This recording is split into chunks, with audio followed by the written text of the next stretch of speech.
what's your reaction to this good news about Wale Edun?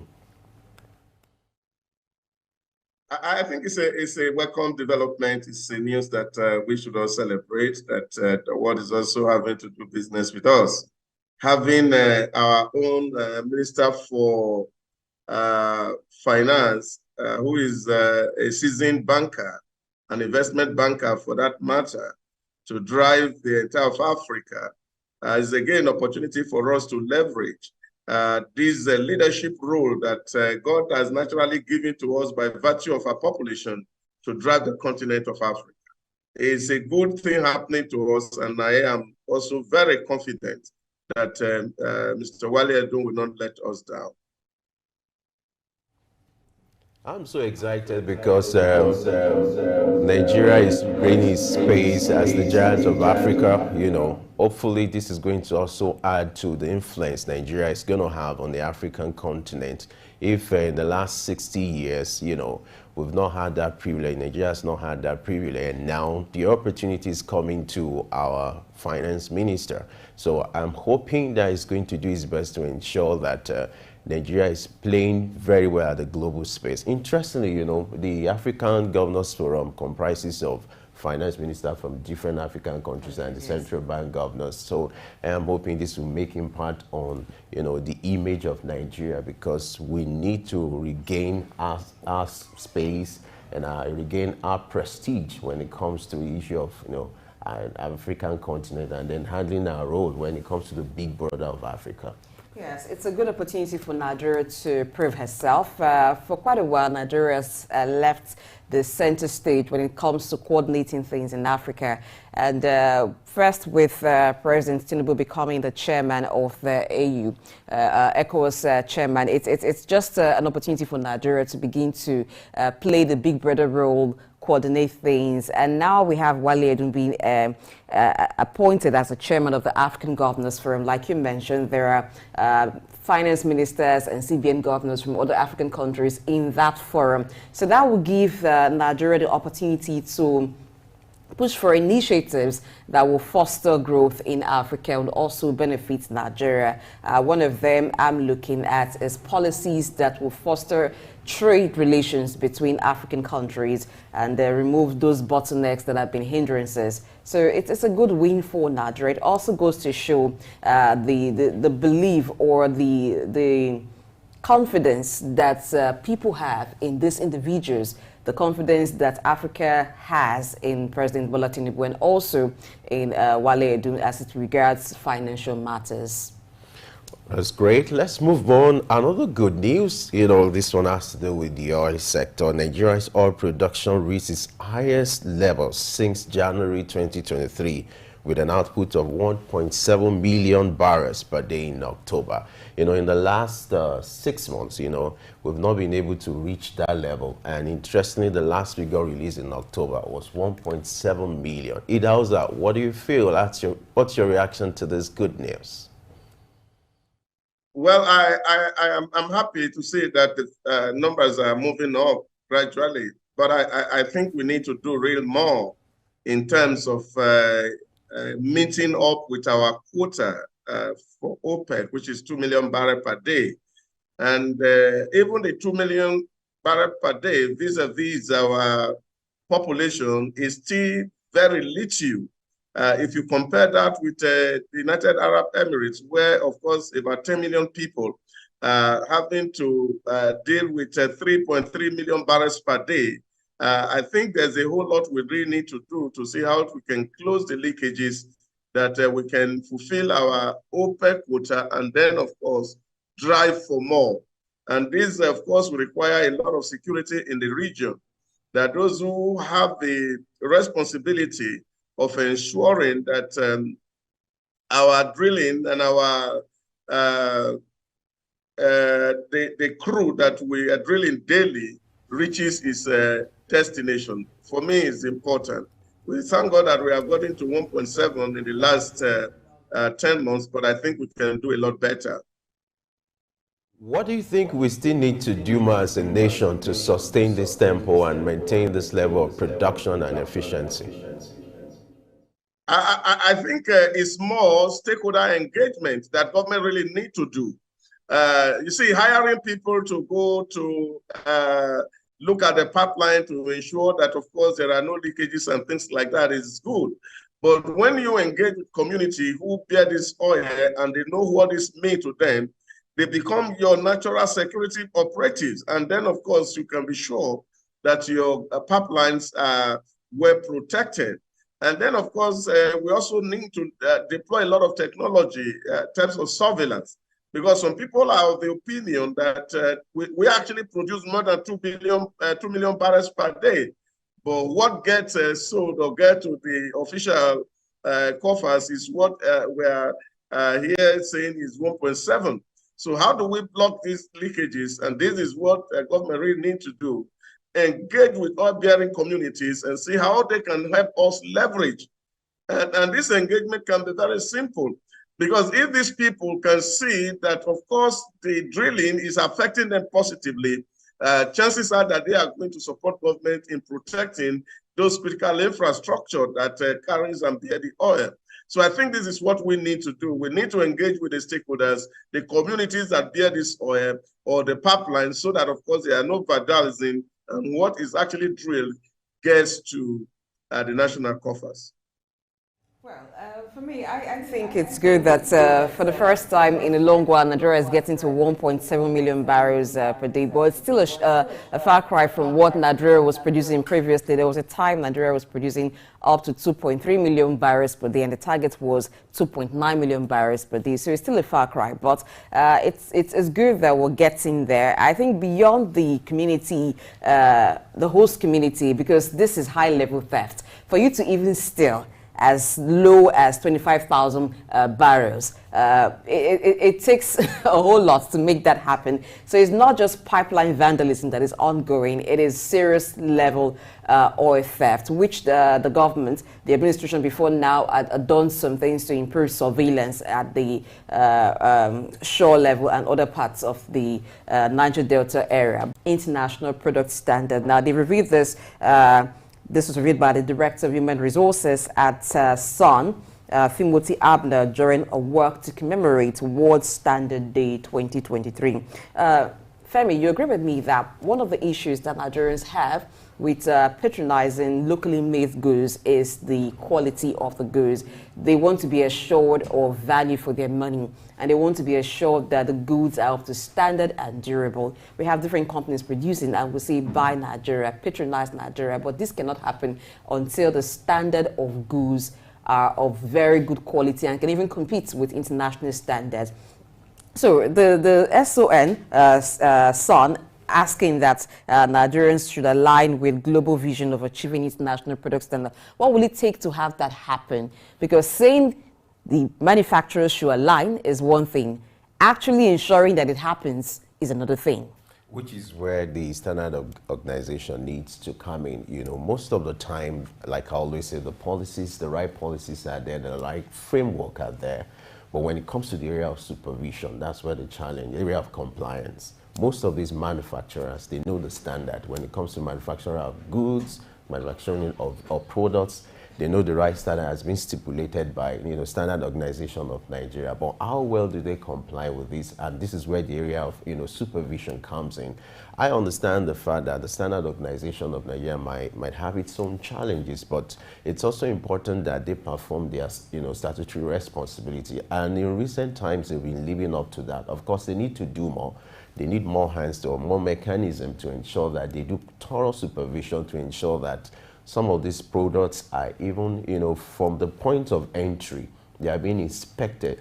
You have, that's why at the airport, you know, some of these entries, you have representatives of several agencies conducting inspection.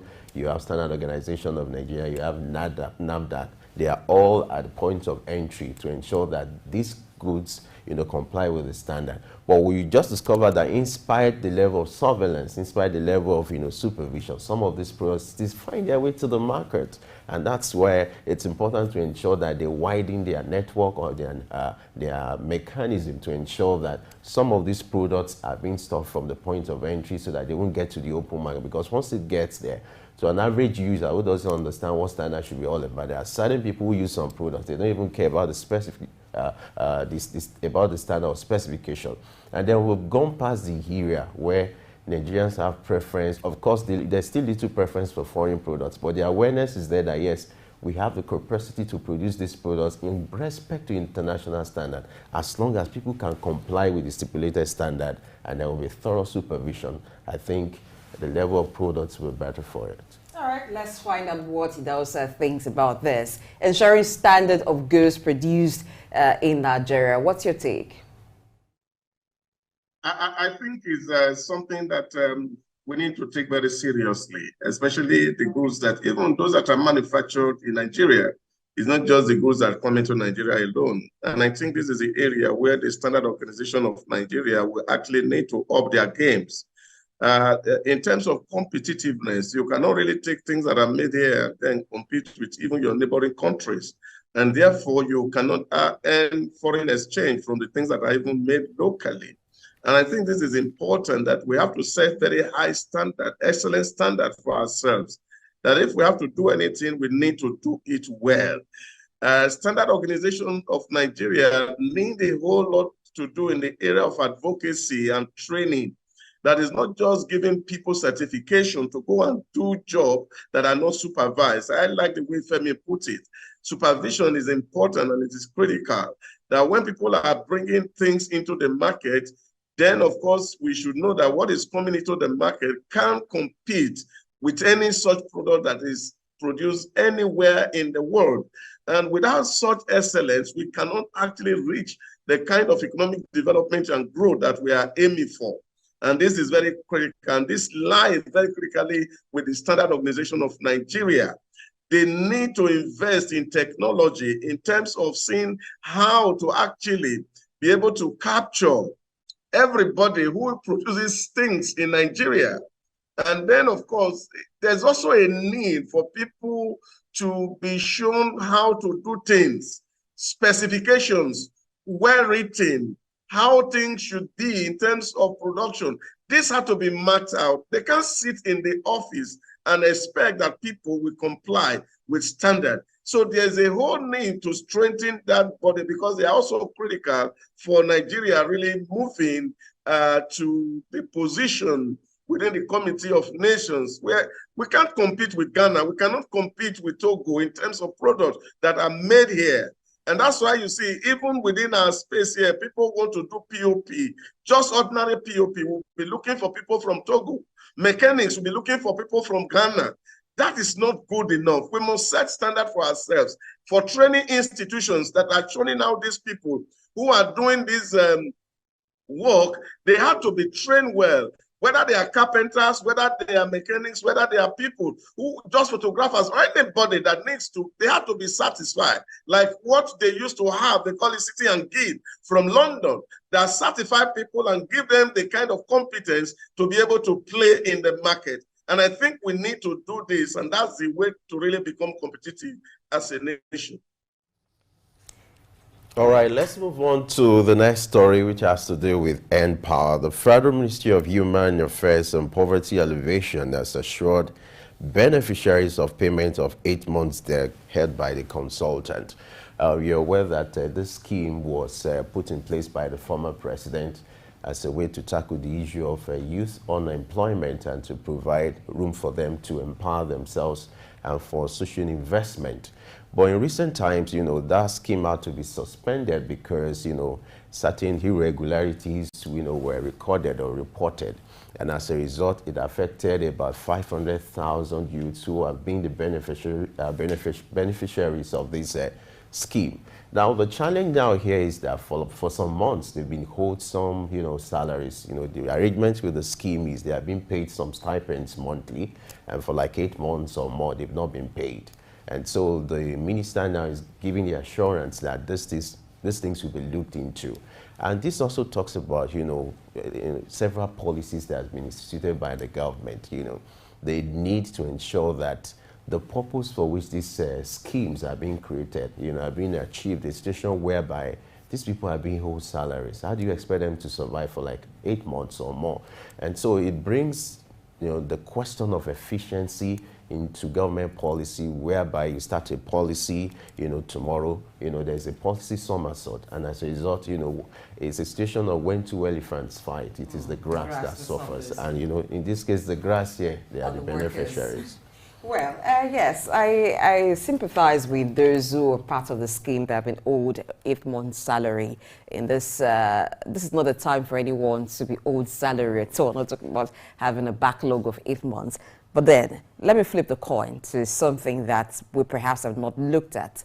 What are they doing actually? Because you go to some of the ministries and some of the MDAs where these persons are attached to, you hardly find some of them at work. I personally have been to one ministry where you had some persons from Empower. It's more like people just come in to mark register. Oh, I'm here. And sometimes you don't even find some of them. Those you find on the feed are some that are assigned to Ministry of Agriculture and used maybe as extension workers to provide support. But for others, they barely come around. So it's not just enough for they to be asking governments to pay them. Yes, it's an agreement, it's a scheme. If you engage people, then you must pay them. But governments should also ensure that they are contributing their quota, because it was a way to bridge the gap, the unemployment gap. So if they are being paid, whether it's stipend or allowance, they should also justify the allowance or stipend that they are paid, so that we can have people contributing. Actually, you're taking money from government to fund this, then they should be rendering some service and monitoring, because where there's no monitoring, people just don't bother to go to work. They feel, after all, the stipend is very small and it's not even coming regularly, so they need to look for other means of providing for themselves. But like it also, I would say sometimes, if you find the pay very small, don't bother to take off the job. That's my take. Let's see what you will have to say this time around. Idahosa, what's your take on the Empower story? I think Blessing made a very valid point there, and it's critical. And this is where we will continue to speak to this issue of social intervention by our government, because the way we do social intervention today is like Santa Claus, Father Christmas, and that's not sustainable. And this is why you're having this kind of issues where government enter into agreement with people and they are not able to meet the obligations. You see, we, like the Holy Scripture says, we must be able to count our costs before we embark on a building project. Otherwise, people laugh at us, and this is what this is really amounting to. Social intervention is good, but there is no nation in the world who has set out to fight poverty that has ever succeeded by throwing money at people. Social intervention should be targeted. It's not the business of government to employ every citizen. What's the business of government? The business of government is to create an enabling environment for competition to happen. And when competition is happening, naturally, it's organic. Employment will be generated. This is the way it works everywhere. So the goal of government is to see what basic infrastructure do we need to put on the ground to create wealth, not throwing money at people in the name of fighting poverty. It can take us nowhere. It can only increase our burden. And this is why the government has become ineffective as we speak. So government must understand that interventions are good, but they have to be targeted intervention. If you are intervening in agriculture and you need hands in those areas, then you have to channel the resources toward that place. If it is industry you want to intervene in, you channel your resources towards that place, not just looking at people, and then you are throwing 30,000 naira to them in a month, and they actually don't know what to do. You have cases where empowers or people are employed to go to schools who have not read educations. They have no qualification to teach. So what do you really want them to go do in schools by saying you are empowering them? This is important to us, and our nation must understand that it is not in throwing money at people that fight poverty. The only antidote to poverty is wealth creation. And that is why we need to target our social interventions so that we reach out to critical sectors where this money can actually generate productivity and generate wealth for the nation.